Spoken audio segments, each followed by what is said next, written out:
దివాళీ అయిపోయి వారం అయింది. కానీ అబ్రాడ్‌లో స్పెషాలిటీ ఏంటంటే ఏదైనా పండగ వస్తుందంటే దానికి 2 వీకెండ్స్ ముందు నుంచి 2 వీకెండ్స్ తర్వాత వరకు పండగ జరుపుకుంటూనే ఉంటాం. ప్రతి వీకెండ్ పండగే. కానీ ఈ దివాళీ ఈవెంట్ నాటా బాటా టాటా వాళ్ళు చేసింది కాదు. మా ఫ్రెండ్ వాళ్ళ ఆఫీస్‌లో ఇండియన్స్ అందరూ కలిసి చేసుకుంటున్న ఈవెంట్‌కి తను నన్ను కూడా ఇన్వైట్ చేశాడు. అంటే ఫ్యామిలీ అండ్ ఫ్రెండ్స్‌ని ఇన్వైట్ చేయొచ్చు అంటే. నేను ఇట్లాంటి ఈవెంట్స్‌కి వెళ్ళడం ఫస్ట్ టైం.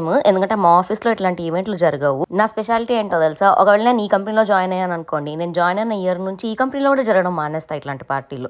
అయినా ఆఫీస్కి వెళ్ళే వాళ్ళకి ఇలాంటి పార్టీలు, వర్క్ ఫ్రమ్ హోమ్ ఎంప్లాయీస్కి ఎందుకు? ఏడాదికి ఒకసారి చేసే పార్టీ కోసం ఏడాదంతా ఆఫీస్కి వెళ్ళే రిస్క్ నేను చేయలేను. ఇండియాలో కార్పొరేట్ కంపెనీస్లో ఇట్లాంటి ఫెస్టివల్స్ బాగా చేసుకుంటారు, మిక్సీలు గ్రైండర్లు కూడా ఇస్తారని నేను విన్నాను. కానీ ఇక్కడ మాత్రం ప్రతి మంచిగానే చేశారు. డాన్సులు చేశారు, ర్యాంప్ వాకులు, డీజేలు, డిస్కోలు, విన్నర్స్ కి గిఫ్ట్లు, అబ్బో చాలా బాగా చేశారు. ఇండియన్సే కాదు వేరే రేస్ వాళ్ళు కూడా పార్టిసిపేట్ చేశారు. మంచిగా ఇండియన్ క్లోత్స్ వేసుకొని వచ్చి, నేను ప్రైవసీ రీజన్స్ కోసం కంపెనీ పేరు చెప్పట్లేదు, బట్ నన్ను ఇన్వైట్ చేసినందుకు థ్యాంక్స్. వీక్ డే రోజు టైం తీసుకుని వీళ్ళ ఈవెంట్కి వెళ్ళాను. You are welcome.